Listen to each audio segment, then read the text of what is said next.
அப்பா உம்மை துதிக்கிறோம். ராஜாதி ராஜா உம்மை துதிக்கிறோம்.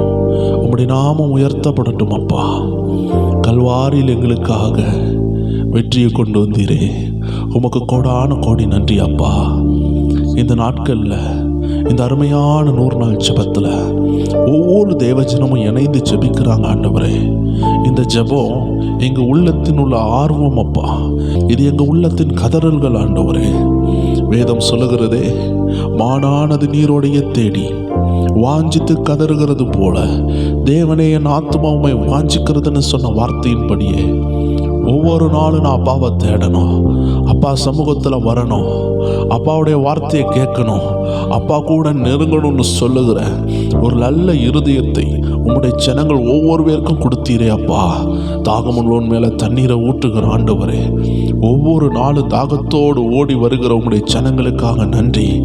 ஆம்பிரியமான தேவ ஜனமே, நம்ம ஒவ்வொரு நாளும் ஏன் ஆண்டவர் சமூகத்தில் வருகிறோம்? நம்ம ஆண்டவர் ஜீவ நதியாக இருக்கிறார், ஜீவ தண்ணீராக இருக்கிறார், வற்றாத நீரூற்றாக இருக்கிறார். எந்த இடத்துலையும் நமக்கு அந்த தாகம் தீர்க்கிற நீரூற்று கிடைக்காத தேவ ஜனமே. அதனால தான் சமரியா ஸ்திரீக்கு அந்த நீரூற்று கிடைக்காமல் இருந்தது. வசனம் சொல்லுகிறது, இயேசு அவளுக்கு பிரதியுத்தரமாக, இந்த தண்ணீரை குடிக்கிறவனுக்கு மறுபடியும் தாகம் உண்டாகும், நான் கொடுக்கும் தண்ணீரை குடிக்கிறவனுக்கோ ஒரு காலமும் தாகம் உண்டாகாது, நான் அவனுக்கு கொடுக்கும் தண்ணீர் அவனுக்குள்ளே நித்திய ஜீவ காலமாக ஊறுகிற ஊற்றாயிருக்கும் என்றார். அந்த ஸ்திரீ அவரை நோக்கி, ஆண்டவரே, எனக்கு தாகம் உண்டாகாமலும் நான் இங்கே முண்டு கொள்ள வராமலும் இருக்கும்படி அந்த தண்ணீரை எனக்கு தர வேண்டும் என்றார். ஆம் பிரியமான தேவச்சனமே, இந்த உலகத்தில் எங்கேயுமே இல்லை நம்மளுடைய தாகத்தை தீர்க்கிற நீரோடை ஆண்டோடைய சமூகத்தில் தான் இருக்குது. கோடி கோடியா பணத்தை சம்பாதித்தால் நிம்மதி வருமானு கேட்டா வராது தேவச்சனமே. ஆயிரக்கணக்கான வீடுகளை கட்டினால் நிம்மதி வருமா? வராது தேவச்சனமே. கண்ணை திறந்து இரவும் பகலும் உட்காந்து விடிய படிச்சா நிம்மதி வருமா? வராது தேவச்சனமே. அதுக்கு நம்ம வீடை கட்டக்கூடாது, நம்ம படிக்கக்கூடாது அப்படி ஆண்டவர் சொல்லவில்லை. ஆனால் அதற்குள் நீரூற்று இல்லை என்று சொல்லுகிறார். அவன் பணத்தை சம்பாதிக்க கூடாதுன்னு ஆண்டவர் சொல்லவில்லை, வேலைகளுக்கு போகக்கூடாதுன்னு ஆண்டவர் சொல்லவில்லை.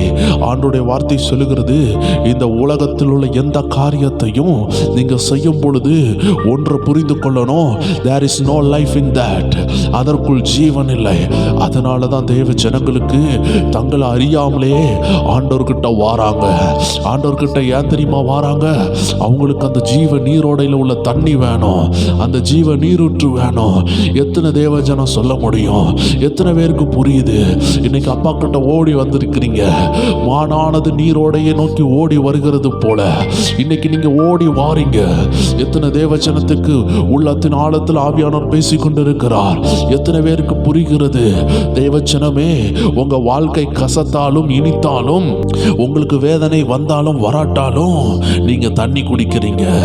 உங்களுக்கு ஒவ்வொரு நாளும் கடன் இருந்தாலும் கஷ்டம் இருந்தாலும் வேதனைகள் பல துன்பங்கள் இருந்தாலும் ஏன் சாப்பிடுகிறீங்க?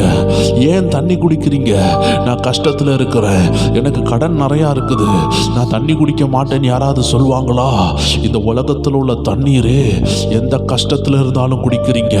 சில நேரம் பாருங்களேன், அநேகர் கஷ்டத்தில் வேதனையில் என்ன செய்வாங்க? மயங்கி விழுந்துருவாங்க. மயங்கி விழுந்தவங்களுக்கு இந்த தண்ணீரை தான் தெளிக்கிறாங்க. அப்போ அவர்களுக்கு புத்துணர்ச்சி வருது. எத்தனை தேவஜனை இதை அனுபவிச்சிருக்கிறீங்க?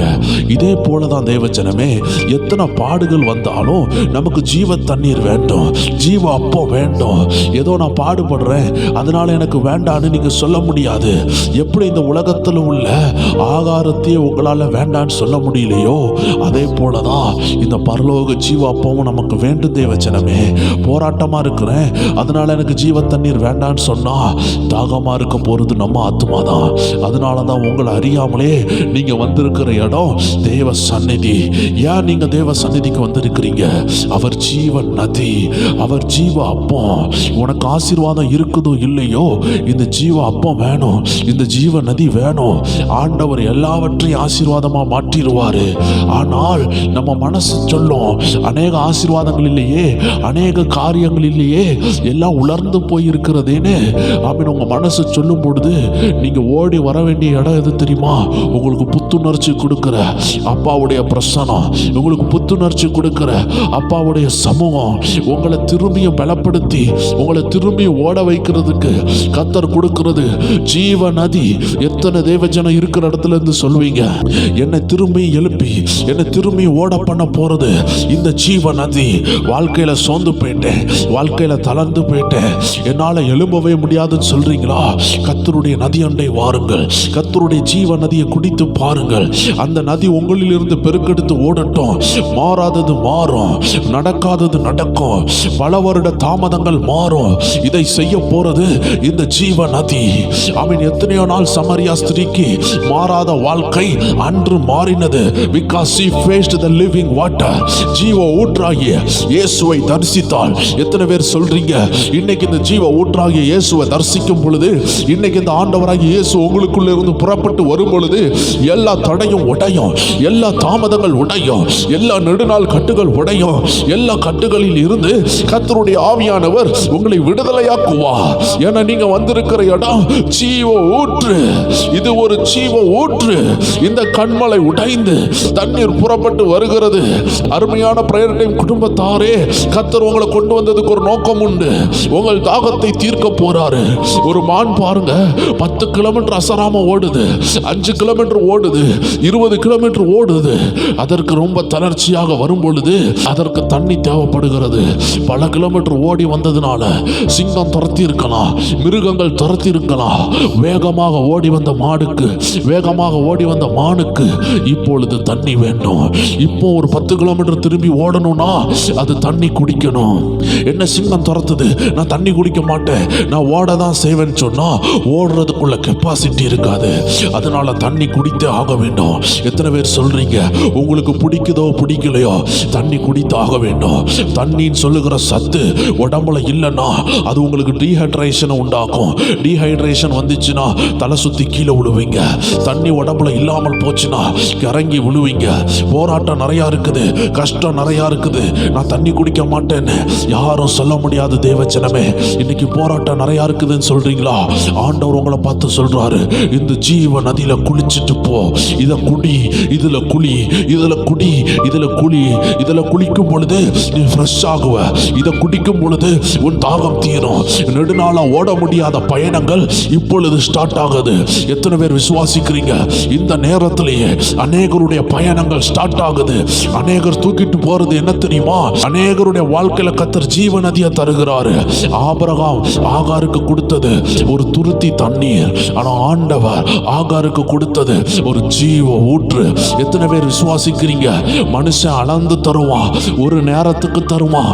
உங்களுக்கு ஒரு நல்ல வேலை கிடைச்சாலும் அந்த வேலை அந்த கம்பெனி லாஸ் ஆகாத வரைக்கும் தான் இருக்கும். அவன் நல்ல படிப்பு இருந்தாலும் அந்த படிப்பினுடைய விலை இருக்கிற வரைக்கும் தான் இருக்கும். ஒரு காலத்துல ஒரு படிப்பு மேன்மையா இருக்கு, ஒரு காலத்துல இன்னொரு படிப்பு மேன்மையா இருக்கு. ஒரு நாள் டைப் ரைட்டிங் படிப்பு நல்லா இருந்துச்சு, இன்னைக்கு ஏஐ இன்ஜினியரிங்லாம் வந்துட்டு, இன்னைக்கு ஏரோநாட்டிக்கல் இன்ஜினியரிங் வந்துட்டு, பல ரீதியில படிப்பு மாறிக்கொண்டு இருக்கும் பொழுது ஆண்டவர் சொல்றாரு, எதுவுமே நிரந்தரமாக இந்த உலகத்துல இல்லாத நேரத்துல உனக்கு வற்றாத ஜீவ ஊற்று உன் தொழில் அல்ல, உன் பணம் அல்ல, உன் நண்பர்கள் அல்ல, அவர்களை காட்டிலும் உனக்காக ஜீவன் கொடுத்த, உயிரை கொடுத்த இயேசு ராஜா தான் உன் ஜீவ ஊற்று. அவர் கூட சேர்ந்து ஒரு பயணத்தை நீ ஆரம்பிக்க போற. எத்தனை பேர் சொல்றீங்க, ஆபிரகாம் ஆகாருக்கு கொடுத்தது ஒரு துருத்தி தண்ணீர் தான், ஆனா கர்த்தர் ஆகாருக்கு கொடுத்தது ஒரு துறவு, ஒரு துறவு. இன்னைக்கு இந்த உலகம், இந்த படிப்பு, உன் ஜாப், உன் குடும்பம் எல்லாம் ஒரு துருத்தி மாதிரி தான் உனக்கு கொடுக்கும். அடுத்த நேரத்துக்கு என்ன செய்யன்னு தெரியாது. ஏதோ ஒரு நேரத்துக்கு தரும். ஒருவேளை ஒரு சைடு பஸ் பயணத்துக்கு பணத்தை தரும், மறு சைடு பஸ் பயணத்துக்கு யார் தருவான்னு யோசிப்பீங்க. ஒரு நேரம் ஆகாரத்துக்கு பைசா தரும், அடுத்த நாள் யார் நடத்துவான்னு நினைப்பீங்க. ஒரு மாசம் வருமானம் உன்னுடைய வேலை தரும், ஆனா உனக்கு வியாதியோ கால் முறிவோ கை முறிவோ வரும் பொழுது, உன்னால வேலை செய்ய முடியாத நேரத்தில் அடுத்த மாசம் வருமானம் யார் தருவான்னு இருக்கும் பொழுது ஒரு வற்றாத நதி இருக்குது. அது உன்னை எந்த பஞ்ச காலத்திலையும் நடத்தும். தேவஜனமே, யோசித்து பாருங்கள். ஒரு கொரோனா வரும் என்றால், ஒரு பூமி எதிர்ச்சி வரும் என்றால், ஒரு உலக போர் வரும் என்றால், இன்னைக்கு தேசம் எல்லாம் மூடப்படும். தடைப்படும். எல்லா இடத்துலையும் 144 தடை உத்தரவு வரும். அந்த நேரத்துக்கு வேலைக்கு போக முடியாது, ஃப்ளைட்டுகள் தடையாகும். எல்லாம் தடையா இருக்கும் பொழுது மகா பஞ்சமான காலத்துல உங்களை நடத்த போறது இந்த வருமானம் அல்ல, இந்த படிப்பு அல்ல. எல்லா நேரமும் லாக்டவுன் ஆகி நீங்க குவாரண்டைன் பண்ணப்பட்டு வீட்டுக்கு வந்து சேரக்கூடிய ஒரு நேரம் வந்தாலும் உங்களை அழைத்த தெய்வன், உங்களை தாயின் கருவில் தேர்ந்தெடுத்த தெய்வன் வேலை இல்லாம இருக்கலாம், வருமானம் இல்லாம இருக்கலாம், மிகுந்த வேதனையில் இருக்கலாம், போர்கள் உள்ள காலம் வரலாம், மிகுந்த உபத்திரம் உள்ள காலம் வரலாம். இந்த எல்லா நாட்களிலும் உங்களை நடத்த போறது ஒரு வருமானம் அல்ல, உன்னதத்தின் ஆவியானவர், உன்னதத்தின் ஜீவ ஊற்று. இப்பேற்பட்ட நதி அண்டை தான் நீங்க வந்திருக்கிறீங்க. எத்தனை தேவச்சனத்தால் துதிக்க முடியும்? இந்த ஜீவ நதி எனக்குள்ள பாயட்டும். ஆண்டவரே, ஒரு மானானது நீரோடைக்காக கதறுகிறது போல நான் உமக்காக கதறுகிறேன். எத்தனை பேர் சொல்றீங்க? கதறதுனா என்ன தேவச்சனமே? ஒரு சின்ன பிள்ளை எனக்கு செல்போன் வேணும், என் கையில் தாங்கன்னு அது கதறுது. எனக்கு சாக்லேட் வேணும்னு கதறுது. அதுக்கு தேவையானதை வேணும்னு சொல்லி கதறுது. இன்னைக்கு எத்தனை தேவச்சனம் இந்த அப்பா வேணும், ஏசப்பா எனக்கு வேணும்னு கதறக்கூடிய தேவச்சனம் இந்த அருமையான ஜப குடும்பத்தில் இருக்கிறாங்களா? அந்த விசேஷித்தமான தேவச்சனம் இருப்பீங்க. அப்பாவை பார்த்து சொல்லுங்க, அப்பா எனக்கு உங்க கையில உள்ள ஆசீர்வாதத்தை காட்டிலும் நீங்க எனக்கு வேணும்னு சொல்லும் பொழுது அப்பா உங்களுக்கு தராதது எதுவுமே இருக்காது, எல்லாத்தையும் தந்து ஆசீர்வதிப்பாரு. அப்படியே கண்களை மூடி ஆண்டவரை நோக்கி பாருங்களேன். தேவனை பகற்காலத்தில் கிருபையை தருகின்றே, தேவனை பகற்காலத்தில் கிருபையை தருகின்றே, இரவில் பாடும் பாட்டு எந்த வாயில் இருக்கின்றதே, இரவில் பாடும் பாட்டு எந்த வாயில் இருக்கின்றதே. தஞ்சமே நீ, அடைக்கலம் நீ, கோட்டையும் நீ என்றும் காப்பி. எத்தனை பேர் சொல்லுவீங்க? அப்பாவை பார்த்து சொல்லுங்களேன், என் தஞ்சம் நீங்க தான்ப்பா, என் அடைக்கலம் நீங்க தான்ப்பா, எனக்கு உம்மை விட்டா யாருப்பா இருக்கிறா? அந்த அப்பாவுடைய கரம் உங்களுக்காக கிரியை செய்கிறத ஒருவேளை நீங்க பார்க்காம இருக்கிறதுனால தான் நீங்க சோர்ந்து போயிருப்பீங்க. 30 லட்சம் மக்களுக்கு, அந்த இஸ்ரவேல் ஜனங்களுக்கு வனாந்திரத்துல ஆகாரத்தை கொடுத்த அந்த கரத்தை பத்தி உங்களுக்கு தெரியாம இருக்கிறதுனால நீங்க சோர்ந்து போயிருப்பீங்க. ஒரு ஊழியக்காரனா நான் உங்களை பார்த்து ஆசீர்வதிக்கிறேன். உன் பஞ்சம் மாறட்டும், உன் சிறையிருப்பு மாறட்டும். I bless you in the name of Jesus. உங்களை ஆசீர்வதிக்கிற தேவச்சனமே, இனிமே நீங்க பழகி பெருகணும். உங்க வீட்டுல மலடு இருக்கக்கூடாது, உங்க வீட்டுல தரித்திரம் இருக்கக்கூடாது, உங்க வீட்டுல பொல்லாத ஆவிகள் இருக்கக்கூடாது. I bless you in Jesus name. இயேசுவின் நாமத்தில் ஜனங்களை வாழ்த்தி ஆசீர்வதிக்கிறோம் அப்பா. மான்கள் நீரோடை வாஞ்சித்து கதரும் போல் தெய்வமே, எந்த ஆத்துமாவும் உம்மையே வாஞ்சித்து கதறுதே. எத்தனை தேவச்சன சொல்வீங்க? மான்கள் நீரோடை வாஞ்சித்து கதரும் போல் தெய்வமே, எந்த ஆத்துமாவும் உம்மையே. என் ஆத்துமா நேசரே, உம்மை நோக்கி நான் பார்க்கிறேன், உம்மையை நான் வாஞ்சிக்கிறேன்.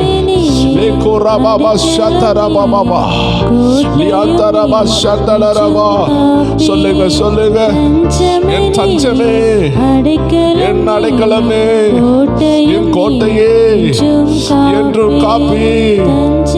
ஆமென் ஆமென், ஹல்லேலூயா. என் கோட்டையே ஒருக்கா கூட, ஓ என் தஞ்சமே, என் அடைக்கலமே. சொல்லுங்க சொல்லுங்க, ஓ ஆண்டவரை பார்த்து சொல்லுங்க, ஆண்டவரை என் குடும்பத்துல வெளிநாட்டுல இருக்கிறாங்கப்பா, இந்த நாட்கள்ல அந்த வருத்தமான சூழ்நிலையை நம்ம கண்டோமே. அந்த அகமதாபாத்தில் இருந்து சென்ற அந்த பிளைட் எவ்வளவு வேதனையான அனுபவத்தை அனுபவித்தது தேவச்சனமே. இன்னைக்கு தேவன் நமக்கு தஞ்சமா வரலன்னா, தேவன் நமக்கு பாதுகாப்பா வரலன்னா யோசித்து பாருங்க. பகலில் பறக்கும் அம்பு, இருளில் நடமாடும் கொள்ளை நோய், மத்தியாலத்தில் பாலக்கும் சங்காரம் உண்டு. ஆனால் இதை மிதித்து நடக்கணும். சர்ப்பத்தின் தேள்களையும் மிதிக்கணும், வலு சர்ப்பத்தை மிதிக்கணும், பாலசிங்கத்தின் மேல் நடக்கணும்னா உன்னதமானவருடைய அடைக்கலத்துல வரணும். தேவச்சனமே ஜெபிங்க ஜெபிங்க, ஓ ஆராதிங்க. என் குடும்பத்துக்கு பாதுகாப்பு வேணும்னு கேளுங்க. காலையில பார்த்தவங்க இன்னைக்கு நைட்டு பார்க்க முடியல, நேற்றுக்கு பார்த்தவங்களை இன்னைக்கு பார்க்க முடியல. எத்தனை பேர் சொல்றீங்க மரணம் என்ற புயல் அடிக்குது, போராட்டம் அடிக்குது, இதுல உங்க பிள்ளைகளை கர்த்தர் பாதுகாக்கணும், உங்க குடும்பத்தை பாதுகாக்கணும்னா உன்னதமானவருடைய மறையில ஓடி வாங்க. அப்பாவை தவிர யாராலையும் காப்பாற்ற முடியாது. அன்னைக்கு ஆபிரகாம் ஆண்டவர்கிட்ட கேட்டாரு, ஆண்டவரே இத்தனை நீதிமான் இருந்தா அந்த பட்டணத்தை அழிக்க மாட்டீரான்னு கேட்டாரு. அந்த பட்டணத்துல நீதிமான்களே இல்ல, அதனால அந்த பட்டணம் அழிக்கப்பட்டது. ஆண்டவர்கிட்ட கேளுங்க, ஆண்டவரே என் குடும்பத்தின் நிமித்தமாது, என் நிமித்தமாது என் குடும்பத்தை அழிக்காதீங்கப்பா, எந்த நபரையும் அழித்துறாதீங்கப்பா, எல்லாருடைய ஜீவன் இருக்கணும்னு சொல்லி அப்பாட்ட கேளுங்களேன். ஆமென் ஆமென் ஹல்லேலூயா ஹல்லேலூயா ஆமென். ஆத்துமா கலங்குவதே நேசரை நினைத்திடுவா, ஆத்துமா கலங்குவதே நேசரை நினைத்திடுவா, அன்பரின் ரட்சிப்பினால் தினமும் துதித்து போற்றிடுவோம், அன்பரின் ரட்சிப்பினால் தினமும் துதித்து போற்றிடுவோம். எல்லாரும் சேர்ந்து சொல்லுவோம், தஞ்சமே நீர், அடைக்கலம் நீர், கோட்டையும் நீர், என்றும் காப்பி. தஞ்சமே நீர், அடைக்கலம் நீர், கோட்டையும் நீர், என்றும் காப்பி. தஞ்சமே நீர், அடைக்கலம் நீர், கோட்டையும் நீர், என்றும் காப்பீர். யோர்தான் தேசத்திலோ எர்மோன் மலைகளிலோ, யோர்தான் சொல்லுங்க சொல்லுங்க, நீங்க எந்த தேசத்துல இருந்தாலும் அப்பாவை நோக்கி கூப்பிடுங்க தேவச்சனமே. சிறுமலைகளில் இருந்தும் விடுதலை பெற முடியாத இடத்துல இருக்கிறீங்களா? லாக்கா இருக்கிறீங்களா? இந்த நாட்டில இருந்து தப்பிக்க முடியாதுன்னு நினைக்கிறீங்களா? இந்த பாவத்தில இருந்து தப்பிக்க முடியாதுன்னு நினைக்கிறீங்களா? இருக்கிற இடத்துல இருந்து இயேசுவேன்னு கூப்பிடுங்க. இயேசு சொல்லும் பொழுது அந்த பூட்டு உடையுது, அந்த போராட்டம் உடையுது, அந்த இருள் உடையுது. இயேசு இயேசுன்னு கூப்பிடுங்க. ஏசப்பா என்னை காப்பாற்று சொல்லுங்க, ஏசப்பா என்னை விடுதலையாக்கும் சொல்லுங்க, ஏசப்பான்னு கூப்பிடுங்க, இயேசுவேன்னு கூப்பிடுங்க, இயேசுவே எனக்கு இறங்கும் சொல்லுங்க. Oh Lord Jesus, have mercy on me. என் மேல் இரக்கமாயிரும் அப்பா சொல்லுங்க பாப்போம்.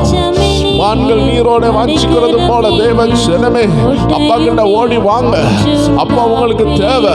அப்பா இல்லாம ஒன்றும் நடக்காது. அப்பா இல்லாம ஆசீர்வாதம் இல்லை. ஆசீர்வாதம் இருக்கிறதுனால அப்பா வருவார் நினைக்காதீங்க. அப்பா இருந்தாதான் ஆசீர்வாதம் வரும். அப்பா இருந்த ஆசீர்வாதம் வரும். ஏசப்பா இருந்த ஆசீர்வாதம் வரும். ஏசப்பாட்ட ஓடி வாங்க தேவ ஜனமே. உங்க இருதயம் அவரை விட்டு தூரமா இருக்க கூடாது. அவரை விட்டு தூரமா இருக்க கூடாது. இந்த நாட்கள்ல கர்த்தர் உங்க இருதயத்தை அவர்கிட்ட நெருங்கி கொண்டு வராரு. அவர்கிட்ட நெருங்க பண்ணுகிறாரு. இதுவரை இல்லாத அளவுல கர்த்தர் உங்களுக்கு ஒரு நல்ல ஆவிக்குரிய வாழ்க்கையை கொடுக்கிறாரு. நல்ல ஒரு ஆவிக்குரிய வாழ்க்கை வருகிறது. என்றும் காப்பி கண்மலையான் தெய்வம், நீர் என்னை ஏன் மறந்தீ? கண்மலையான் தெய்வம், நீர் என்னை ஏன் மறந்தீ? எதிரிகளால் ஒடுங்கி அடியேன் துக்கத்தால் திரிவதேனோ? எதிரிகளால் ஒடுங்கி அடியேன் துக்கத்தால் திரிவதேனோ? துக்கத்தில் இருக்கிறீங்களா? எதிரி ஒடுங்கிட்டானா? இம்மை பொழுது அவர் மறந்தாலும் உருக்கமான கிருபையோடு இறங்குவார். நித்திய கிருபையோடு இறங்குவார். அவர் உங்களை கைவிடல. அவர் உங்களை காத்திருக்க வைத்தாரு. அவர் காத்திருக்க தான் வைத்தாரு. அவர் ஒரு நாளும் கைவிட மாட்டாரு. நமக்காக இயேசு கைவிடப்பட்டவராக சிலுவையில தவித்தாரே. நம்ம எப்படி கைவிடப்படுவோம்? அவர்கிட்ட ஓடி வாங்க தேவச்சனமே. அப்பா கிட்ட ஓடி வாங்க. அப்பாவுடைய அரவணைப்புக்குள்ள வாங்க. மான்கள் நீரோடை வாஞ்சித்து கதரும் போல் தேவனே, எந்த ஆத்துமா உம்மையே வாஞ்சித்து கதறுதே. மான்கள் நீரோடை வாஞ்சித்து கதரும் போல் தெய்வமே, எந்த ஆத்துமா உம்மையே வாஞ்சித்து கதறுதே. பிரியமான தேவஜனமே, ஒரு குறிப்பிட்ட நாட்கள்ல சாது சுந்தர் சிங்க்கு அவங்களுடைய அங்கிள் மாமா வந்து சொல்லுகிறாரு, நீ இந்த உலகத்துல என்ன இயேசு கிட்ட போயிட்டு இருக்கிற, நீ எவ்வளோ சாதிக்கணும்னு உள்ளவன்ல, நீ ஏன் அந்த ஆண்டவர்கிட்ட போற, அவர் ஒரு வெளிநாட்டு கடவுள்பா, அவர்கிட்ட எல்லாம் போவாதன்னு அவங்க மாமா சொல்லும் பொழுது, அது மட்டும் அவர் சொல்லல, நீ என் பொண்ணை கட்டிக்க, என் மகளை கட்டிக்க, என்னுடைய எல்லா ஆஸ்தியும் உனக்கு தான், எவ்வளோ தங்கங்கள் இருக்கு அதெல்லாம் உனக்கு சொந்தமாக சொல்லும் பொழுது சாது சுந்தர் சிங் சொல்றாரு, இதெல்லாம் எனக்கு வேண்டாம், ஏன்னா நான் ஆல்ரெடி ஒருத்தருக்கு என் இருதயத்தை வித்துட்டேன். I sold my heart to someone who loved more than anybody. யாரை காட்டிலே நான் அதிகமாக நேசிக்கிற ஒருத்தருக்கு என் இருதயத்தை கொடுத்துட்டேன். இனி நான் வாழ போறது என் இயேசுவுக்காக, என் இயேசுவோடு கடைசி வரைக்கும்.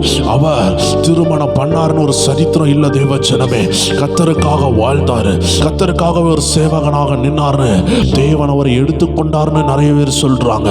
அவர் கடைசி நாட்கள்ல எங்க மரித்தாரு, அவருடைய பாடி எங்க போனதுன்னே தெரியாது. ஆனா ஒண்ணு மட்டும் தெரியும், இந்த மனுஷன் சொன்னாரு, என் இருதயத்தை இந்த உலகம் கவர முடியாது, இந்த உலக பெண்கள் கவர முடியாது, பணம் கவர முடியாது, ஆல்ரெடி ஒருத்தர் கவர்ந்துட்டாரு. இந்த கூட்டத்தில் எத்தனை பேர் சொல்வீங்க, என் இருதயத்தை ஒருவர் கவர்ந்து விட்டார்னு? எத்தனை பேரால சொல்ல முடியும்? எத்தனை தேவ ஜனத்தால சொல்ல முடியும், என் ஆத்துமா நேசர் என்னை கவர்ந்து விட்டார், அவர் மேலதான் நான் தாகமா இருக்கிறேன்? எத்தனை பேரால சொல்ல முடியும்? அப்படி சொல்லுகிற ஒவ்வொரு தேவ ஜனமும் இணைந்து இந்த வரிகளை சொல்வீங்களா? தேவன் மேல் ஆத்துமாவே தாகமாயிருக்கின்றதே, தேவன் மேல் ஆத்துமாவே அது தாகமாயிருக்கின்றதே, தேவனின் சந்நிதியில் நின்றிட ஆத்துமா வாஞ்சிக்குதே, தேவனின் சந்நிதியில் நின்றிட என் ஆத்துமா வாஞ்சிக்குதே. தஞ்சமே நீ, அடைக்கலம் நீ, கோட்டையும் நீ, என்றும் காப்பே. ஓ தஞ்சமே அடைக்கலம். எத்தனை பேரால சொல்ல முடியும், என் ஆத்துமாவை ஒருவர் கவர்ந்துட்டா இந்த உலகத்தால கவர முடியாதுன்னு சொல்லுகிற ஒவ்வொரு தேவ ஜனமும் அப்பாவை பார்த்து சொல்லுங்க, என்றும் காப்பே.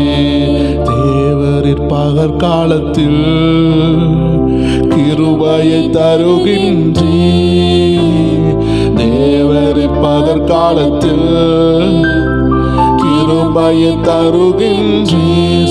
சொல்லுவோம் இரவின் பாடும் பாட்டு எந்தன் வாயினில் இருக்கிறதே, நான் இரவினில் பாடும் பாட்டு, என் நேசரை குறித்து நாம் பாடும் பாட்டு. இந்த இரவு நேரத்துல என் நாவல் இருக்குதுன்னு எத்தனை தேவஜனம் சொல்வீங்க?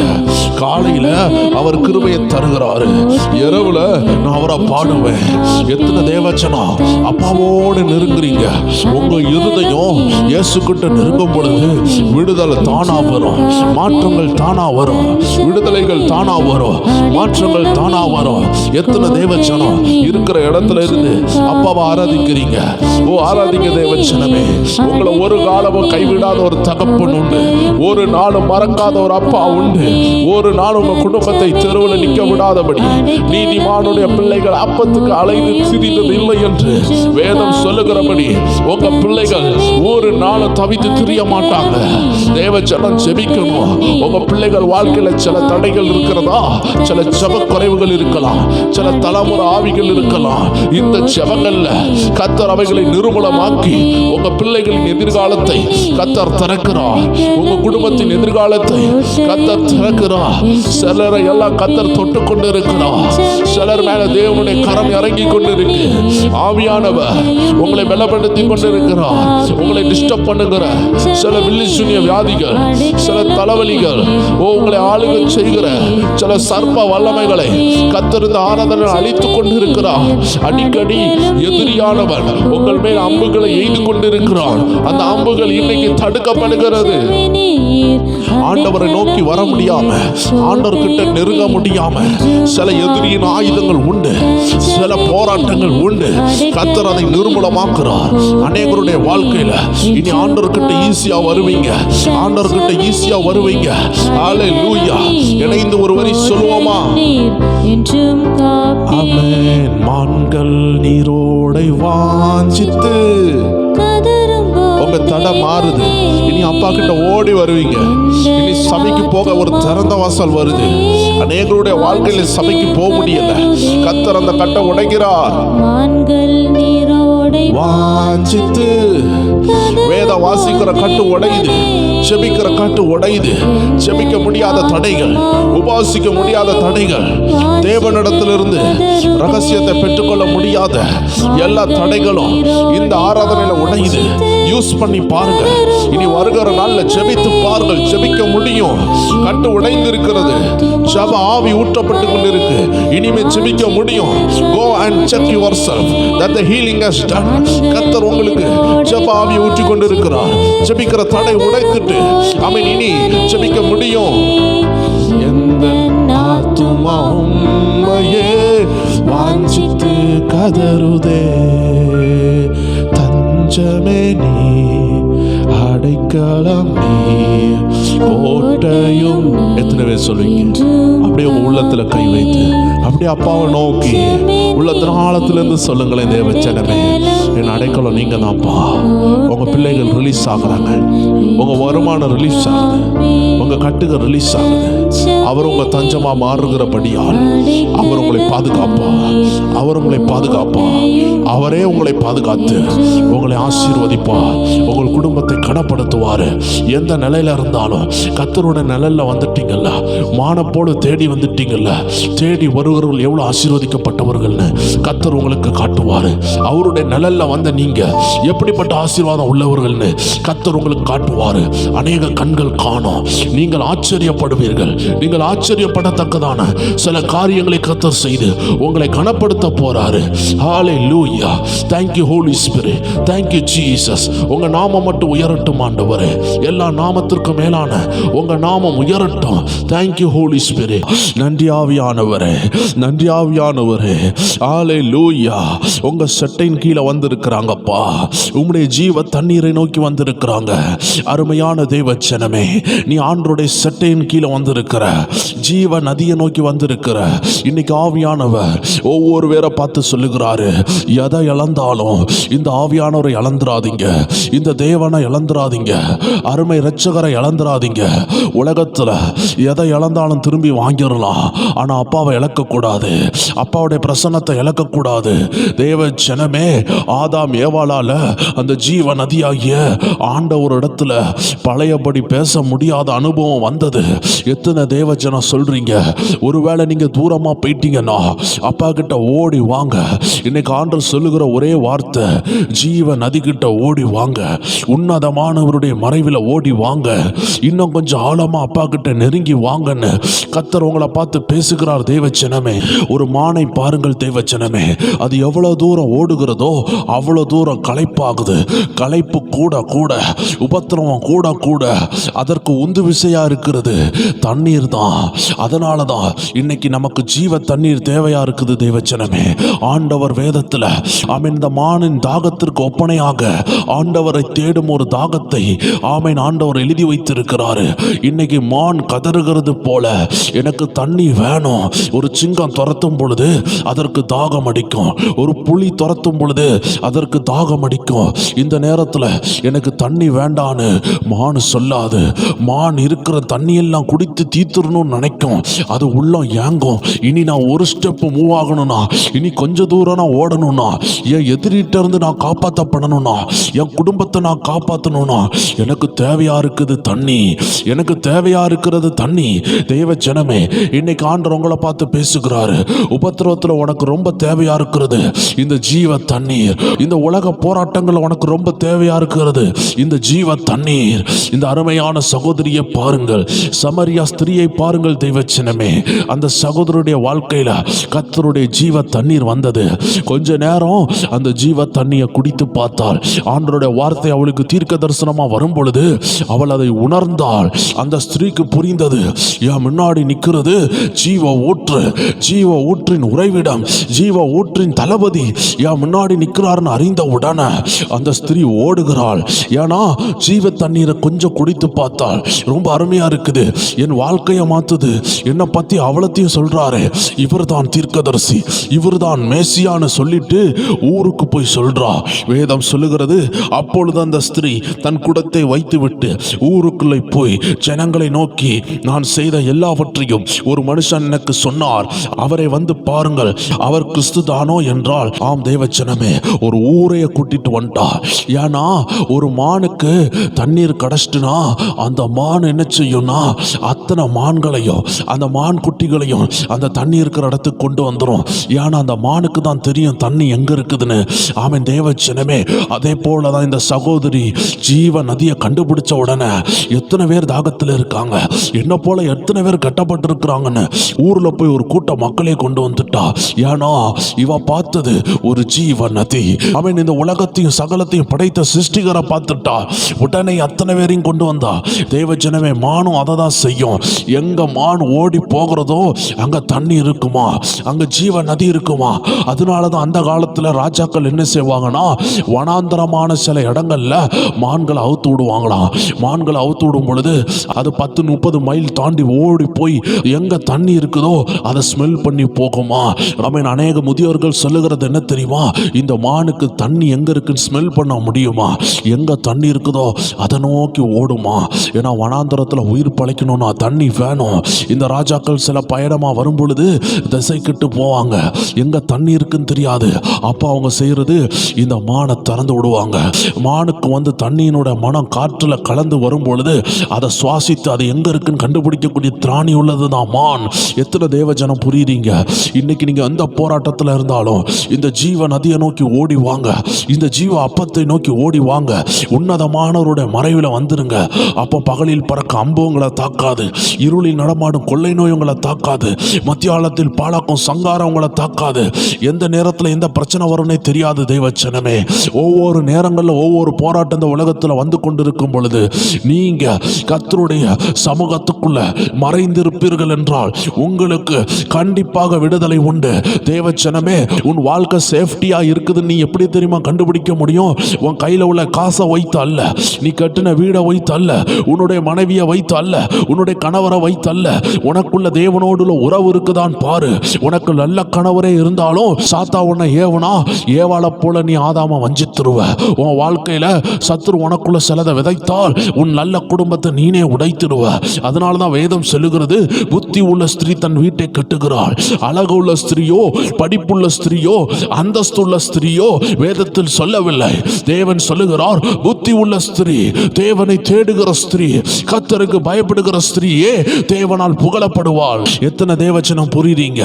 இன்னைக்கு நீங்க பாதுகாப்பா இருக்கிறீங்கன்னு சொல்றதுக்கு ஒரே ஒரு அறிகுறி, இந்த உலகத்தில் உள்ள எந்த காரியமும் அல்ல. இந்த உலகத்தில் உள்ள படிப்பு, அந்தஸ்து எது இருந்தாலும் அது உங்களுக்கு கேரண்டி கொடுக்காது.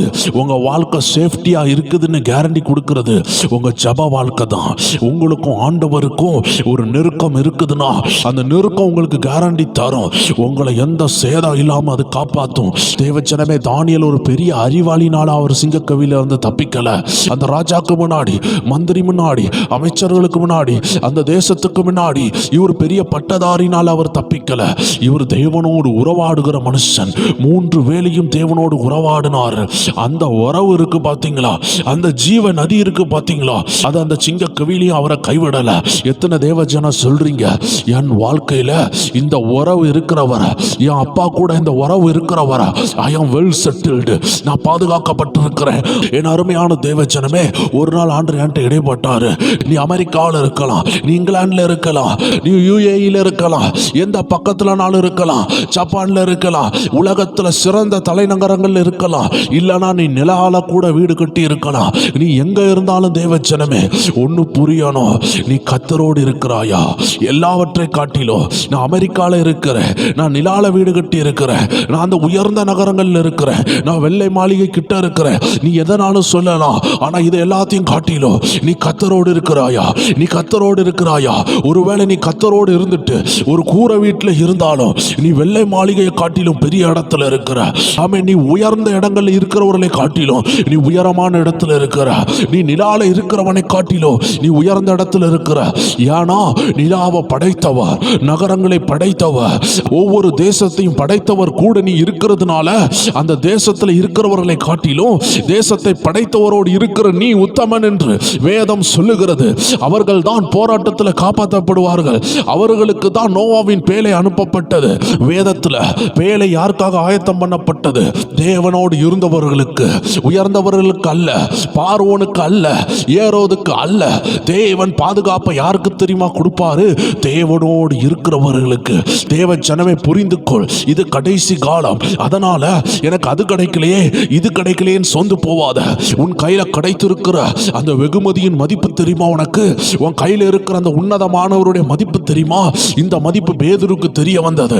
அதனாலதான் அவர் சொல்றாரு, பொண்ணும் இல்ல, வெள்ளியும் இல்ல, இயேசுவின் நாமம் இருக்குது, வேணுமா வாங்கிக்க, எலும்பி நட என்று சொன்னாரு. எத்தனை தேவ ஜனத்திற்கு புரியுது? இன்னைக்கு பொண்ணு இல்லாம இருக்கலாம், வெள்ளியும் இல்லாம இருக்கலாம், ஆனா அந்த உன்னதமானவருடைய நாமம் உன் கையில இருக்குதுன்னா எல்லாவற்றையும் ரீஸ்டோர் பண்ண முடியும், எல்லாவற்றையும் நீ கொண்டு வர முடியும், எல்லா காரியங்களையும் செம்மையா நடத்த முடியும். எத்தனை தேவ ஜனம் விசுவாசிக்கிறீங்க? ஒருவேளை ஒன்று இல்லாம உட்கார்ந்து இருக்கிறீங்களா? அந்த உன்னதமானவரை பிடித்துக் கொள்ளுங்க, அந்த ஆண்டவராக இயேசு கிறிஸ்துவை பிடித்துக் கொள்ளுங்க. வேதத்துல ஒரு போவாஸ் ஒரு ஆள் இருந்தாரு.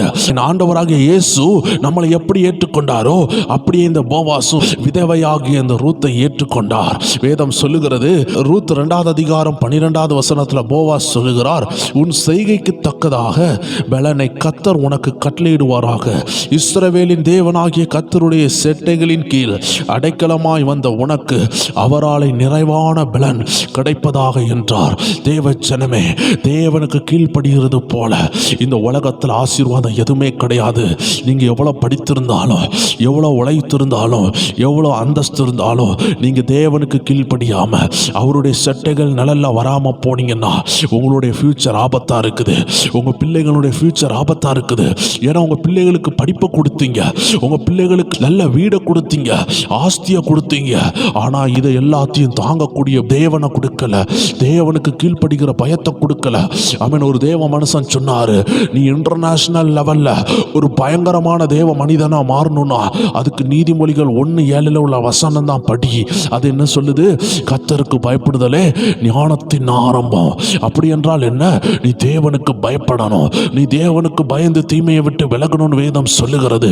கர்த்தருக்கு பயப்படுறது தான் ஞானத்தின் ஆரம்பம். இந்த உலகத்துல எவ்வளவு பெரிய படிப்பு படித்துட்டோம், தேவனுக்கு கீழ்ப்படிய தெரியலனா ஞானத்தின் ஆரம்பத்துல கூட அந்த படிப்பாளி வரல. ஒருவேளை ஒரு பெரிய சயின்டிஸ்டா இருக்கலாம், பெரிய உயர்ந்த இடத்துல இருக்கலாம், ஆனா தேவனுக்கு பயப்படாம குடிக்கிறதுலயோ உலக காரியத்திலயும் இன்வால்வ்டா இருக்கிறாங்களா? வேதம் சொல்லுகிறது, அவர்கள் ஞானத்தின் ஆரம்பத்துல கூட கால் வைக்கல, ஆனா அவர்கள் ஒரு சயின்டிஸ்டா இருக்கலாம், அவர்கள் ஒரு பெரிய பதவியில இருக்கலாம். Still they are not yet a beginner also. அவர்கள் ஒரு ஆரம்ப நிலை, ஒரு என்ட்ரி லெவல்ல கூட அவர்கள் வாழ்க்கைய வேதத்தின் அடிப்படையில் அமைக்கல. போராட்டம் வரும் பொழுது, புயல்கள் வரும் பொழுது, அவர்கள் கீழே கற்பாறை இல்லாததுனால, வசனம் இல்லாததுனால, தேவனுடைய மறைவிடத்தில் அவங்க இல்லாததுனால, ஜீவ ஊற்றாங்க இல்லாததுனால அவர்கள் வாழ்க்கை உடைக்கப்படும். வேதம் அருமையா சொல்லுது, கற்பாறையின் மேல கட்டப்பட்ட வீடு மட்டும்தான் போராட்டம் வரும் பொழுது அழியாது. தேவச்சனமே, கற்பாறையாகிய கிறிஸ்துவின் வார்த்தையின்படி நீங்க உங்க வீடை அமைக்கணும். உலகத்துல சொல்லி தந்ததுபடி உலகத்தார பார்த்து உங்க வீடு அமைக்க கூடாது. அப்படி அமைத்தால் ஒரு போராட்டம் வரும் பொழுது உங்க குடும்ப குடும்பம் சிதைக்கப்படும். ஒரு போராட்டம் வரும் பொழுது வேத வசனம் உங்க வாழ்க்கையின் அடிஸ்தானமா இல்லாததுனால உங்க குடும்பத்துல புயல் தாக்கும் பொழுது அந்த குடும்பம் உடைய ஆரம்பிக்கும். தேவ ஜனம் புரியணும், இந்த நாட்கள்ல கர்த்தர் எந்த நிலைமையில நீங்க இருந்தாலும் வேதத்தை அடிப்படையா வச்சிருக்கிறீங்களா, உங்க மேலதான் பெரிய எழுப்புதலை கொண்டு வராரு. எல்லாமே இழந்து போய் இந்த ரூத் வரும் பொழுது அவ வந்த இடம் உன்னதமானவருடைய மறைவிடம், உன்னதமானவருக்கு கீழ்ப்படிந்தபடியால் வேதம் சொல்லுகிறது, கர்த்தருடைய செட்டையின் கீழ் அடைக்கலமாய் வந்த உனக்கு அவராலே நிறைவான பலன் கிடைப்பதாக. You will get a 100-fold blessing. ஆண்டவர் கீழே வந்து பாருங்க, ஆண்டவர் சமூகத்தில் நெருங்கி பாருங்க. கொஞ்ச நாள் நீங்க யோசிப்பீங்க, நான் ஆண்டவருக்கு பிரியமா நடக்கிறேன், ஒன்றும் நடக்கிற மாதிரி இல்லைன்னு நினைப்பீங்க. தேவ ஜனமே, விதைக்கும் பொழுது அடுத்த நாளை நீங்க அறுவடையை பார்க்க முடியாது. விதைங்க, நீங்க விதைக்கிறது கண்டிப்பா வளரும். தேவ சமூகத்தில் விதைக்கிறது கண்டிப்பா வளரும். தேவ ஜனம் புரியணும், நீங்க விதைக்கிறத ஒரு நாள் அறுக்க போறீங்கன்னா இன்னைக்கு தைரியமா விதைங்க. தேவ சமூகத்தில் விதைக்கிறது ஒரு நாள் உங்க குடும்பத்துக்கும் உங்க ஜெனரேஷனுக்கும் அது வரும் என்று ஆவியானவர் உங்களோடு பேசுகிறார். தேவ ஜனமே, இது விதைக்கிற காலம், இது தேவ சமூகத்தில் இருக்கிற காலம், இது தேவனோடு உறவாடுகிற காலம். தேவ ஜனமே, தேவனோடு விதைக்க வேண்டிய ஒரு நாட்கள் வரும். தாவீதை பாருங்க, ஆடு மேய்ச்சி கொண்டே தேவ சமூகத்தில் பேசிக்கொண்டே இருந்தான். ஆண்டவரை பார்த்து சொல்றாரு, நீங்க என் மேய்ப்பரப்பா, ஓ கர்த்தரின் மேய்ப்பர், நான் தாழ்ச்சி அடையேன். அவர் என்னை புல்லுள்ள இடங்கள்ல மேய்த்து அமர்ந்த தண்ணீர் அண்டை என்ன கொண்டு போவாரு. எப்படி அவர் ஆடுகளை மேய்க்கும் பொழுது ஆடுகளுக்கு பிரச்சனை வந்தா இந்த குட்டி தாவீதாகிய மேய்ப்பன் அந்த ஆடுகளை எவ்வளவு தூரம் காப்பாத்துகிறாரோ அதை ஒரு பாடலாக வடிவமைக்கிறாரு. அவருக்குள்ள இருந்த ஆவியானவர் அவர் அப்படி பாட வைக்கிறாரு. நீனே தாவீது, ஓ தாவீதே, நீனே ஒரு மேய்ப்பனா இருக்கிற, நீ ஒரு குட்டி மேய்ப்பன், நீனே அந்த குட்டி ஆடுகளையும் அந்த பலவீனமான ஆடுகளையும் சிங்கத்திட்ட இருந்து கரடிட்ட இருந்தெல்லாம் காப்பாத்துற. அப்படி என்றால் உன்னை படைத்தனா, இந்த இஸ்ரவேல் ஜனங்களை ஆசீர்வதிக்கிறனா, உன்னை ராஜாவா மாத்துவேன். இந்த உலகத்தில் உள்ள எல்லாருக்கும் நான் மேய்ப்பனா இருக்கிறேன். அப்ப தாவீது பார்க்கிறாரு, அப்பா நீர் என் மேய்ப்பர்னு பாடுகிறாரு, கர்த்தர் மேய்ப்பர்னு பாடுகிறாரு. அந்த சட்டைகள் நிழல்ல இருந்தாரு, கொஞ்ச நாள் விதைச்சுக்கிட்டே இருந்தாரு. அவருடைய குடும்பத்துல எல்லாரும் நல்ல வேலையில் இருக்கும் பொழுது, சொல்ல போன கவர்மெண்ட் வேலையை போல அன்னைக்கு உள்ள அரசாங்கத்தில் அவர்கள் வேலையில் இருந்தாங்க. நல்ல வருமானம், நல்ல கட்டுமஸ்தான உடல், நல்ல ஆகாரம், நல்ல மதிப்பு தான், எல்லா கௌரவமும் உண்டாயிருந்தது. ஆனா அவர்களுக்கு கர்த்தர் கண்ணில் கிருபை கிடைக்கல. ஏன்னா அந்த மற்ற 7 பேரும் ஒரு நாள் கூட கர்த்தரின் மேய்ப்பர்னு சொல்லல.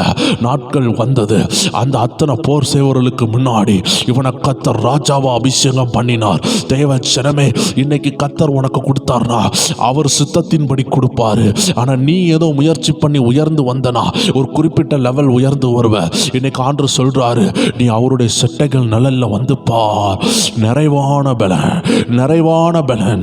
தாவீதினுடைய அண்ணமாருக்கு எல்லாருக்கும் குறைவான பலன், அவர்கள் எல்லாம் ஒரு சோல்ஜர்ஸ் தான். ஆனா தாவீதுக்கு அமைச்சரை காட்டிலும், ஆமேன், மந்திரியை காட்டிலும் அரசனாக கூடிய ஒரு பதவியை கர்த்தர் வச்சிருந்தாரு. ஆமேன், உடல் கட்டுமஸ்து இல்ல, ஆரோக்கியம் பெருசா இல்ல, ரொம்ப சின்ன பையனா இருக்கிறான், ரொம்ப அழகான பையனா இருக்கிறான், லவ்லி பேபியா இருந்துகிட்டு இருக்கிறான். இவனுக்கு போய் என்ன பெரிய அரசாங்கம்? அதுதான் தேவன் நியமித்தது. அப்பா நியமித்தது, ஆடுமைக்கு அனுப்பினாரு. அப்பா வச்சிருந்தது ஆடு மேய்ச்சிட்டு வான்னு சொன்னாரு. ஆனா ஆண்டவர் வச்சிருந்தது அரசாங்கத்தை கொடுத்து ஆட்களை மெயின்னு சொன்னாரு. எல்லா இஸ்ரவேல் ஜனத்தை மேய்த்துக்கொண்டு சொன்னாரு. ஏன் தெரியுமா? ஒரே ஒரு காரணம், உன்னதமானவருடைய மறைவில் அவன் வந்தான். கர்த்தரே என் மேய்ப்பர்னு சொன்னான். எல்லாரும் அரசாங்கத்துக்கு உண்மையா இருக்கும் பொழுது இவன் ஆண்டவருக்கு உண்மையா இருந்தான்.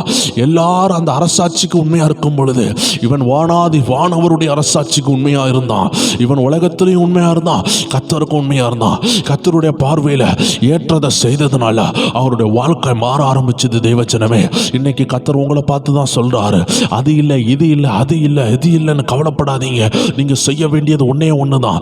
எல்லா காவலோடு உங்க இருதயத்தை காத்துக்கொள்ளுங்க, அதுல இருந்து ஜீவ நதி புறப்படும். ஒரு தேவ மனுஷன் சொன்னாரு, ஆண்டவரே, என்னால இந்த சபையை மேய்க்கவே முடியலப்பா, எத்தனை ஜனங்கள் இருக்கிறாங்க, எல்லாருடைய கவலையை கேட்கும் பொழுது என்னால ஒண்ணுமே செய்ய முடியலையாப்பா, எல்லா கவலையும் மாற்றுங்கன்னு சொன்னாரா. அப்பதான் ஆண்டு சொன்னாரா, நீ நினைக்கிற மாதிரி ஆமீன், சபையில் உள்ள எல்லாருக்கும் பாட கொடுக்கிறது நான் கிடையாது. அவர்களே தவறு செய்றாங்க, அநேகர் பாவம் செய்றாங்க, அநேகர் குடிக்கிறாங்க, அநேகர் மனைவி அடிக்கிறாங்க, அநேக மனைவிமார் குடும்பத்தில் சண்டை போடுறாங்க, கெட்ட வார்த்தை வார்த்தை போடுறாங்க, பிள்ளைகள் குடிக்கிறாங்க, சிகரெட் அடிக்கிறாங்க, அவர்கள் தேவையில்லாத விஷயத்துல தலையிடுறாங்க. அதனால சாத்தா அவங்கள உபத்திரம் பண்றான். இப்போ அவர்கள் முன்னாடி வந்து நிற்கும் பொழுது, பாஸ்டர் எனக்கு உடம்பு சரியில்லை, எங்க அப்பா அட்மிட்டா இருக்காங்க, எங்க அம்மா அட்மிட்டா இருக்காங்க, நீங்க வந்து ஜோம் பண்ணுங்க ப்ளீஸ், அவங்க தலையை தொட்டு ஜோம் பண்ணுங்கன்னு சொல்லுவாங்க. ஆனா நீ வந்து கவனமாயிரு, அவர்கள் மனம் திரும்பாத வரைக்கும் நீ அவர்களுக்காக ஜோம் பண்ணா எனக்கு வருத்தமா இருக்கும்னு ஆண்டவர் சொன்னாராம். எத்தனை பேருக்கு புரியுது தேவச்சனமே? உங்க வீட்டில் நீங்க கெட்ட வார்த்தை போட்டு நீங்க துணிகரமா அடி வைக்கும் பொழுது ஒரு பாஸ்டர் வந்து அதுக்காக ஜெபிக்க முடியாது. நீங்க மனம் திரும்பினாதான் அற்புதம் நடக்கும். அதனாலதான் அன்று அந்த ஊழியர்கிட்ட ஆண்டவர் சொன்னாரு, உன் சபையில வரக்கூடிய எல்லாரையும் தேவன் சில பாட அனுமதித்திருக்காரு, அதனால தேவ ஊழியராகிய நீங்க சில ஆலோசனையை சொல்லுங்கன்னு. அவர்கள் கேட்கறதுக்கு அவர்கள் தகுதி இல்லாம இருக்கிறாங்க. அநேகர் அவர்களுடைய துணிகரத்தினால, பாவத்தினால அவர்கள் பின்வாங்கி போய் அடிபட்டு ஹாஸ்பிட்டல்ல இருக்கிறாங்க, சில போராட்டத்தில் இருக்கிறாங்க, சில வேலை இல்லாம இருக்கிறாங்க.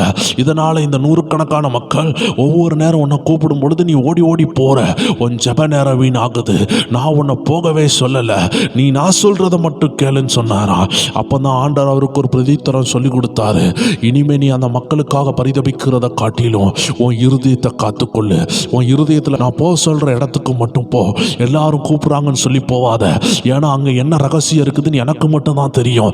நீ அங்க போகும் பொழுது, ஐயோ பாஸ்டர் எனக்கு ரொம்ப கஷ்டமா இருக்குது, ஆண்டவர் ஏன் என்ன இந்த கஷ்டத்துல நடத்துறாருன்னு சொல்லுவாங்களே தவிர அவங்க அடி வச்சதை சொல்ல மாட்டாங்க, சண்டை போட்டதை சொல்ல மாட்டாங்க, குடித்ததை சொல்ல மாட்டாங்க, தவறா நடந்ததை சொல்ல மாட்டாங்க, தங்க வாழ்க்கையில் என்னென்ன கேடு நடந்துச்சுன்னு சொல்ல மாட்டாங்க. மொத்தம் தூக்கி ஆண்டவர் மேல என்ன செய்றாங்க, பலிய போடுவாங்க. வந்தவொன்னு சொல்லுவாங்க, பாஸ்டர் நீங்க எங்களுக்காக ஜெபிக்கிறது இல்லையா, பாஸ்டர் நீங்க பாருங்க ஆண்டவர் எவ்வளவு சோதனை தாராரு, எனக்கு மட்டும் இந்த சோதனை ஏன் அவங்க கேட்பாங்க. ஆனா அவங்க வாழ்க்கைக்கு அந்த போராட்டத்துக்கு காரணமான அந்த சர்ப்ப ஆவிகள், இருளின் ஆவிகள் செயல்படுறதுக்கு அவர்கள் செய்த தவற அவங்க ஒரு நாளும் ஒத்துக்கொள்ள மாட்டேங்காங்க. அதனால நீ செய்ய வேண்டியது என்னன்னா, உன் இருதயத்தை காத்துக்கொள். எத்தனை தேவஜனத்துக்கு புரியுது? உங்க இருதயத்தை காத்துக்கொள்ளுங்க, அதுல இருந்து ஜீவ ஊற்று புறப்படும். அதுல இருந்து ஊற்று புறப்படுறதுனால அநேக போராட்டங்கள் வரலாம். உங்க கணவர்கிட்ட இருந்து போராட்டம் வரலாம், உங்க மனைவிட்ட இருந்து வரலாம், உங்க பிள்ளைகள்கிட்ட இருந்து வரலாம். ஏதோ ஒரு விதத்துல சத்ரு உங்க ஜீவ ஊற்ற தடுக்கணும்னு சொல்லி வருவான். நீங்க இடம் கொடுக்காதீங்க, நீங்க இடம் கொடுக்காதீங்க. தேவஜனமே, உங்க ஆசீர்வாதத்தை நீங்க இழந்து போக கூடாதுன்னா, உங்களுக்கு ஒரு வேலை இல்லாம இருக்கலாம், பணம் இல்லாம இருக்கலாம், ஆனா உள்ளத்தில் உள்ள ஜீவ ஊற்ற நாசாக்கிறாதீங்க. அவிசுவாசத்துக்கு இடம் கொடுத்துறாதீங்க. எந்த சூழ்நிலையும் விசுவாசத்தை இழந்து போவாதீங்க. கர்த்தர் கண்டிப்பாக கர்த்தரை தேடுகிறவர்களுக்கு பதில் அளிப்பார். கர்த்தர் தம்மை நோக்கி கூப்பிடுகிற காக்கை குஞ்சுகளுக்கு பதில் அளிக்கும் பொழுது உங்களுக்கு பதில் அளிக்காமல் இருப்பாரா? தேவ ஜனமே, விசுவாசிக்க ஆரம்பிங்க. இன்னும் ஆழத்துக்குள்ள வாங்க. மாம்ச சிந்தனையில ஜெபிக்கிறத விட்டுட்டு ஆவியில ஜெபித்து பாருங்க. 5 நிமிஷம் ஜெபிக்கிறத விட்டுட்டு 1 hour ஜெபிக்கிறதுக்கு ஆயத்தமாகுங்க. உள்ளான மனுஷன்ல ஆவியில நிரம்பி ஜெபிக்க ஆரம்பிங்க. கவலையும் சோதனையும் நினைச்சு கொண்டு இருக்காதீங்க. கவலையும் சோதனையெல்லாம் மாத்திட்டு தேவனுடைய ஆழங்களை அறிந்து கொள்ளணும், தேவனோடு நெருங்கணும், தேவனை சந்தோஷமா துதிக்கணும்னு ஒரு நல்ல தீர்மானத்தை எடுக்க கர்த்தர் உங்களை அழைக்கிறார். தேவச்சனமே, அந்த ஊழியரை பார்த்து ஆண்டவர் சொன்னது ஒன்னே ஒண்ணுதான், உன் ஜீவ ஊற்ற காப்பாத்து. ஏன்னா ஜனங்கள் பல ரீதியில பாதிக்கப்பட்டுட்டு ஆண்டவர் வந்து ஜெபிக்க வருவாங்க. எல்லாரும் ஒன்றும் கர்த்தர் அனுப்புகிறவங்க கிடையாது. எல்லாரும் தங்களுடைய போராட்டங்கள்ல இருந்துட்டு மனம் திரும்பாம ஹாஸ்பிட்டல்ல இருப்பாங்க. இப்போ மனம் திரும்பாத ஒரு புல்லாத குடிகாரன் மனைவியை அடிக்கிறவனுக்கு நம்ம போய் ஜெபிக்கும் பொழுது என்ன நடக்குது? அவன் அந்த மனுஷன் சுகம் ஆன பிறகு திரும்பிய மனைவி அடிப்பான். இப்போ அந்த மனுஷனுக்கு ஒரு நல்ல சுகம் கிடைக்கணும்னா அவன் மனம் திரும்ப வேண்டும். அவன் ஆண்டவர் மனம் திரும்புறதுக்காக தான் ஒரு சின்ன காய்ச்சல்லையோ ஒரு போராட்டத்திலேயோ அவன் ஹாஸ்பிட்டல்ல வச்சிருக்கிறாரு. இந்த நேரம் ஒரு ஊழியக்காரன் என்ன செய்யக்கூடாது? ஆத்மாவை நேசிச்சு போறது தவறு கிடையாது. ஆனா தேவனுக்கு பிரியமில்லாத ஒரு விஷயத்தை ஒரு ஆத்மா செய்யும் பொழுது ஆண்டவர் சொல்லாம ஜெபிக்க கூடாது. ஏன்னா ஆண்டவர் அந்த சோதனையாவது அவன் மனம் திரும்புவானா, மனைவியிடத்துல மன்னிப்பு கேட்கானா, அம்மாவிடத்துல மன்னிப்பு கேட்கானா, ஒருவேளை பிள்ளைகள் ஒரு சோதனையில இருப்பாங்க, அவர்கள் உங்களை துணிகரகமா என்ன செய்வாங்க? எதிர்ப்பாங்க. அதனால கூட அந்த போராட்டம் வரலாம். தேவச்சனமே, அவன் ஒரு நாள் பாருங்களேன், ஒரு தம்பி ஒரு தாயார்கிட்ட வண்டி எடுத்து கேட்டிருக்கிறான், எனக்கு இந்த குறிப்பிட்ட பைக் எடுத்து தாங்கன்னு கேட்டிருக்கிறான். அவங்க அம்மா கொடுக்காததுனால அந்த அம்மாட்ட காசும் கிடையாது. கிடையாது. அவங்க ஒரு விதவையான தாய். ஆமென். அந்த வண்டியை வாங்கி கொடுக்காததுனால ஒரு பெரிய கம்பி எடுத்து தாயினுடைய மண்டையில் அடித்து மண்டையை உடைத்திருக்கிறான். அந்த தாய் எப்படியோ ஜீவன் கிடைத்து அவர்கள் தலையில் ஒரு பெரிய கட்டுகள் போட்டு ஆப்ரேஷன் பண்ணி தையெல்லாம் போட்டு சரியாயிட்டு. ஆனால் ஒரு குறிப்பிட்ட நாளில் அந்த அம்மா ரொம்ப கடன் வாங்கி அந்த பைக் வாங்கி கொடுத்தாங்க. ஆனால் என்ன நடந்து தெரியுமா? இவன் தாயாரை இவ்வளோ கடவீனம் பண்ணதுனால அதே பைக்கில் அடிபட்டு செத்து போனான். தேவ ஜனமே புரிய வேண்டும். எத்தனை பேர் புரியுறீங்க? தேவன் சிலரை சில உபத்திரத்தில் அனுமதிக்கிறதுக்கு காரணம் அவங்க மனம் திரும்ப வேண்டும். தாயும் தகப்பனையும் கனம் பண்ணாதவர்களுடைய தீபம் அணைந்து போகும் வேதம் சொல்லுகிறது. அதனால இன்னைக்கு சில நேரம் சில பாடுகள் நம்ம எங்கேயோ திறந்த பாவத்தினால வரும், எங்கேயோ திறந்து வச்ச போராட்டத்தினால வரும். அதனால தான் ஆண்டவர் ஊழியர்களை அனுப்ப மாட்டாரு. சில நேரம் வசனம் கூட வராது. இந்த நேரம் நீங்க செய்ய வேண்டியது என்ன தெரியுமா? உங்களை தாழ்த்தி ஜெபிக்கணும் தேவ ஜனமே. அதனால தான் ஆண்டவர் சொல்றாரு, எல்லா போராட்டத்தையும் கண்டு சோர்ந்து போவாதீங்க, உங்க இருதயத்தை மட்டும் காத்துக்கொள்ளுங்க. ஐயோ, கணவர் போராட்டமா இருக்கிறாரு, வேலை போராட்டமா இருக்குது, சரீரத்துல போராட்டம், கால் முதல் தலை வரைக்கும் போராட்டம், 1000 போராட்டம் இருக்கலாம். யோபுவை நினைத்து பாருங்கள். உச்சம் தலை முதல் உள்ளம் கால் வரைக்கும் வியாதி, குடும்பத்தில் இழப்பு, மனைவியால நிந்த, உற்றாரால் உறவினாரால் நிந்த, ஆயிரக்கணக்கான பிரச்சனை சூழ்ந்து கொள்ளும் பொழுது அவர் தன் இருதயத்தை காத்து கொண்டார். அவனுடைய நாவால் அவன் பாவம் செய்யாதபடி அவன் நாவை காத்து கொண்டான் வேதம் சொல்லுகிறது. எத்தனை தேவஜனம் இன்னைக்கு உங்களை காத்துக்கொள்ள ஆயத்தமா இருக்கிறீங்க?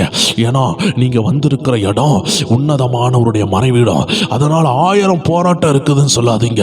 அந்த மறைவிடத்துல இருந்து, அந்த ஜீவ ஊற்றுல இருந்து ஜீவ நதி உங்களுக்குள்ள பொங்கி ஓடும் பொழுது நீங்க அநேக போராட்டங்களை கான்சென்ட்ரேட் பண்ணீங்கன்னா, போராட்டம் எனக்கு இருக்குன்னு சொல்லாதீங்க. போராட்டத்துக்கு பதிலாகிய ஜீவ நதி எனக்குள்ள இருக்கு. இன்னைக்கு இல்லாட்டி என்னைக்காவது இந்த ஜீவ நதி ஆசீர்வாதத்தை கொண்டு வரும். ஆமென். வேதம் சொல்லுகிறது, வறண்ட நிலம் எல்லாம் வயல்வெளியா மாறும். அதனால ஜீவ நதியை திறந்து விடுங்க தேவ ஜனமே. வனாந்தரமான 1 ஏக்கர் நிலத்துல எல்லா மரங்களும் வெயிலினுடைய தாக்கத்தினால கரிஞ்சு போகுதுன்னா என்ன செய்யணும்? ஆமென். அருமையான கிணத்துல இருந்து நீரோடைகளை திறந்து விடணும். இன்னைக்கு ஆண்டவர் சொல்றாரு, வறட்சி ஆகிறத உன் கண்ணு பாக்குதா? போராட்டம் வருகிறத பாக்குதா? 24 மணிக்கு ஒரு ஜெபத்தை ரெடி பண்ணு, 7 மணிக்கு ஒரு ஜெபத்தை ரெடி பண்ணு, 3 மணிக்கு ஒரு துதியை ரெடி பண்ணு. இப்படி ஆவியானவர் என்னெல்லாம் ஏவுகிறாரோ அப்படிலாம் நீங்க ஜீவ நதியை உங்க குடும்பத்துக்குள்ள ட்ரைஸ் பண்ணி கொண்டு வரணும். எங்கெங்க ஜீவ நதி தேவையோ அந்த இடத்துல கரெக்டா ஜீவ நதியை கொண்டு வந்துட்டீங்கன்னா உங்க குடும்பத்துல ஜீவன் உண்டாக தொடங்கிடும். ஒரே ஒரு எசேக்கியேல் அத்தனை உலர்ந்த எலும்புகளையும் இந்த ஜீவ நதியின் சப்போர்ட்னால, இந்த தேவ ஆவியானவருடைய சப்போர்ட்னால, தேவ வார்த்தையினால அத்தனை உலர்ந்த எலும்புகளையும் உயிரடைய வைக்க ஒரு எசேக்கியேலால முடியும்னா இன்னைக்கு கர்த்தர் சொல்லுகிறார், உன்னை கொண்டு உன் குடும்பத்தில் உள்ள எல்லா உலர்ந்த எலும்புகளையும் ஜீவனோடு எலும்ப பண்ண கர்த்தரால முடியும். கர்த்தருடைய ஆவியானவரால முடியும்.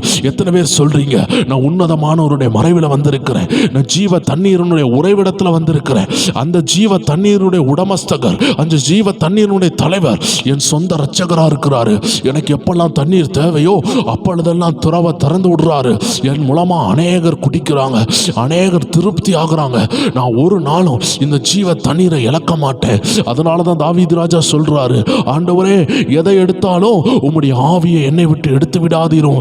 ஏன்னா தாவீது ராஜாக்கு தெரியும், இந்த சிங்காசனம் ஒரு மாயை, இந்த சிங்காசனத்தில் உள்ள கௌரவங்கள் மாயை, இது எல்லாம் அழிந்து போகலாம், ஆனா என்றுமே அழியாதது என் தேவாதி தேவன்.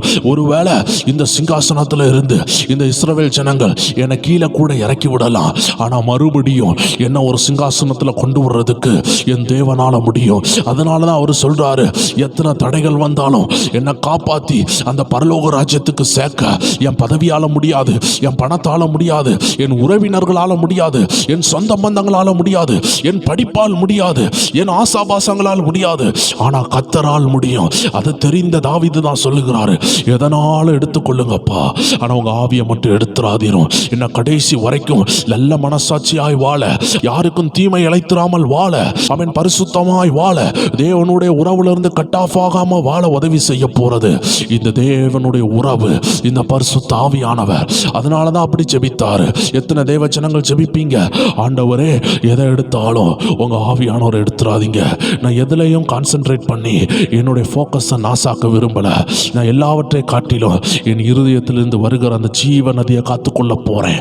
1000 பிரச்சனை இருக்கலாம், எல்லா பிரச்சனையும் தீர்க்கக்கூடிய சொல்யூஷன் என் இருதயத்தில் இருக்கு. கர்த்தர் என்கிட்ட தான் கொடுத்துருக்கிறாரு. இன்னைக்கு நான் தான் என் குடும்பத்துக்கு எசேக்கியேல், நான் தான் என் பிஸ்னஸுக்கு எசேக்கியேல், நான் தான் என் ஊழியத்திற்கு எசேக்கியேல்னு எத்தனை பேர் சொல்றீங்க? உங்க வாயில இருந்து ஜீவ நதி இனிமே புறப்படும். அது எல்லா வறண்டதையும் மாற்றும். உங்களாலேயே கர்த்தர் உங்க குடும்பத்தை செழிக்க பண்ண போறாரு. எங்கிருந்து ஆசீர்வாதம் வரும்னு பார்த்தீங்கல்ல, அது உங்களுக்குள்ள இருந்து தான் வரப்போகுது. கர்த்தருடைய ஆவியானவர்களை ஆசீர்வதிக்கிறாரு. எல்லா துதிகனமையுமே அவர் ஒருவருக்கே தேவஜனமே. எல்லாரும் தொடர்ந்து ஜெபிங்க. தனி ஜெபத்தில் இன்னும் ஆழமாக போங்க. கர்த்தருடைய ஆவியானவர் அநேக காரியங்களை வெளிப்படுத்துவார். ஒவ்வொருவரையும் ஆசீர்வதிப்பாராக. இயேசு கிறிஸ்துவின் நாமத்தில் ஜெபிக்கிறோம் எங்கள் ஜீவனுள்ள நல்ல பிதாவே. ஆமேன், ஆமேன், ஆமேன். God bless you. மீண்டும் நாளைக்கு சந்திக்கலாம். ஆமேன்.